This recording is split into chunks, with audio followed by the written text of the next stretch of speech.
Hey everyone, welcome back to my channel সপ্তাহ শেষে। যারা আমাকে চেনো তারা তো জানোই, আর যারা আমার ভিডিও আজকে প্রথম দেখছো তাদের জন্য বলি আমি সুপ্রিয়া, আর আমার একটা 2 বছরের মেয়ে রয়েছে যার নাম হলো মাহি। আজ হলো রবিবার, বিকেলে ভাবছি একটুখানি মার্কেটে যাব।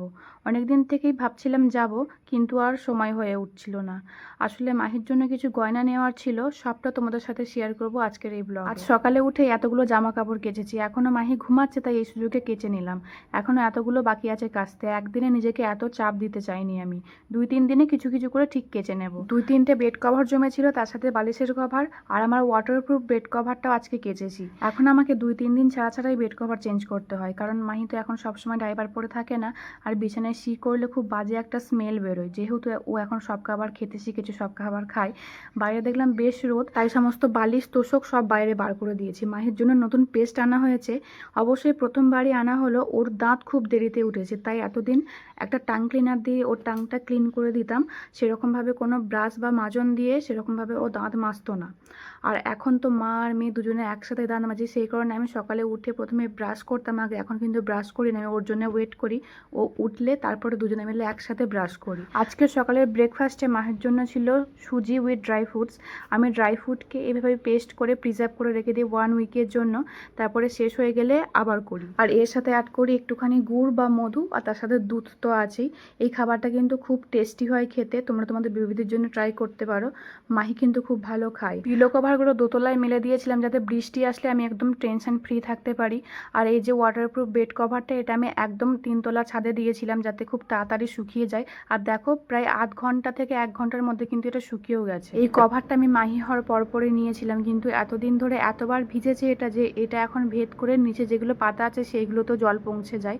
আমি নিচে নেমে দেখলাম যে প্রায় 11:15 বেজে গেছে। তারপরে তাড়াতাড়ি করে স্নান করে রান্না বসাতে গেলাম।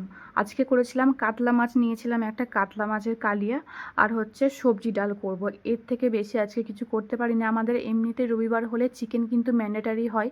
ও বলছিল আনবে, মানে শুভ বলছিল আনবে, কিন্তু আমি আজকে মানা করে দিয়েছি। তারপর সব কাজ গুছিয়ে মাহিকে লাঞ্চ করিয়ে নিজে লাঞ্চ করে এবার একটুখানি রেস্ট নেব। প্রায় 40 থেকে 45 মিনিটের একটা পাওয়ার ন্যাপ নিয়ে বিকেলে উঠেই বেরিয়ে পড়লাম মগরার উদ্দেশ্যে। তো এই যে জায়গাটা দেখছো, এই জায়গাটা কিন্তু আমার খুব চেনা, কারণ এই কিছুদিন আগে এখানে যখন ভাড়া থাকতাম আমি, তখন এটাই ছিল আমাদের যাতায়াতের রাস্তা। আর আমি এখান দিয়ে বহুবার গেছি মাহিকে নিয়ে। এখানে আমি হাঁটতেও আসতাম। এখানে একটা কালী মন্দির রয়েছে, ডাকাত কালী মন্দির, যেখানে আমি আর মাহি মানে প্রায় প্রত্যেক দিনই আসতাম বলতে পারো। আর আমাদের ইন্ডাকশানটা কয়েকদিন ধরে খুব গন্ডগোল করছিল, হঠাৎ করে একদিন চলতে চলতে বন্ধ হয়ে যায়। তারপরে যেহেতু 1 বছরের ওয়ারেন্টি ছিল, তাই 3 সেপ্টেম্বর শেষ হতো, তাই আমি ওকে বললাম যে ইমিডিয়েট কিন্তু আমাদের এটাকে দোকানে নিয়ে যেতে হবে। কিন্তু যে ওয়ারেন্টি কার্ডটা ছিল সেটা আমরা হারিয়ে ফেলেছি, কারণ আমাদের শিপিং হয়েছে। সেই কারণেই জিনিসপত্র এদিক ওদিক হতে গিয়ে সমস্ত কিছু এদিক ওদিক হয়ে গেছে, সেই কারণে হারিয়ে গেছে। তাই বিলটা দেখালাম, যে উনি বললেন যে বিলটা দিয়ে তো হয় না, একমাত্র ওয়ারেন্টি কার্ড ছাড়া এটা রিপেয়ার বা এক্সচেঞ্জ কিন্তু হবে না। তারপর আমরা ওখান থেকে বেরিয়ে আসি। আর আমরা গণেশ চতুর্থীর পরের দিনে গিয়েছিলাম, আজকে এখানে বিসর্জন ছিল, সেই কারণে এখনও গণেশ ঠাকুর রয়েছেন আর কি। আর ওখানে সাইডে খিচুড়ি ভোগ রান্না হচ্ছিল। তারপরে ও বললো যে ফুচকা খাবে, তো চলো, কারণ আমরা রাস্তার মধ্যে আস্তে আস্তে যেখানে ফুচকা দেখি আমাদের দুজনের কিন্তু খাওয়া চাই, কারণ ফুচকা ওর আর আমার দুজনেরই ফেভারিট। এবার যাব গয়নার দোকানে। এটা সেই দোকানটা যেখান থেকে আমি আমার পলা বাঁধানোগুলো নিয়েছিলাম। এই কাকু কিন্তু কোনোভাবে ভিডিও করা অ্যালাউ করেন না, সেই কারণে আমি করতে পারলাম না ভিডিও। তো আমি চলো তোমাদের বাড়ি গিয়ে দেখাচ্ছি কী কী নিলাম মাহির জন্য। আর এর দিকে দেখো, প্রাণের শহর মগরা, এটা কিন্তু 2 দিকেই এই হোর্ডিংটা দিয়েছে, বেশ ভালো লাগছে কিন্তু দেখতে এটা। আর আসার সময় কিছু ফুল নিয়ে নিয়েছিলাম আমার কৃষ্ণের জন্যে। তারপরে চাউমিন পার্সেল করে নিয়ে আমরা বাড়ি এলাম। এবার চলো দেখাই যে মাহির জন্য কি কি গয়না নিয়েছি। আসলে ওর পায়ে যেটা ছিল সেটা ছোট হয়ে গিয়েছিল, আর হাতের বালাগুলো পুরো বেঁকে চুড়ে গিয়ে ছোট হয়ে গিয়েছিল, তাই বাড়িতে পরার জন্য এরকম দুটো পাঞ্জাবি বালা নিয়েছি। এটা ওই কাকুই সাজেস্ট করেন যে বাড়িতে পরার জন্য এটাই হলো বেস্ট, এটাই নাও। তারপরে পায়ের যে মলটা ছিল, এই যে এটা আমরা এক্সচেঞ্জ করে নিয়েছি, একটুখানি বড় সাইজ নিয়েছি। এটা প্রায় 3 বছর অবধি পরতে পারবে, কারণ ওইটা খুবই ছোট আর পাতলা হয়ে গিয়েছিল।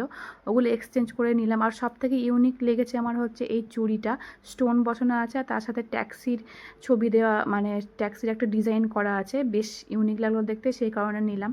তাহলে চলো আজকের ভিডিও এখানে শেষ করছি। সবাই ভালো থাকবে, সুস্থ থাকবে, সাবধানে থাকবে। আর যদি এরকম ব্লগ দেখতে চাও, আর যদি বেবি রিলেটেড ইনফরমেটিভ কোনো ব্লগ দেখতে চাও, তাহলে কিন্তু আমার চ্যানেলটাকে সাবস্ক্রাইব করে রাখতে হবে, আর আমার চ্যানেলটা কিন্তু ঘুরে আসতে পারো। তাহলে চলো, টাটা।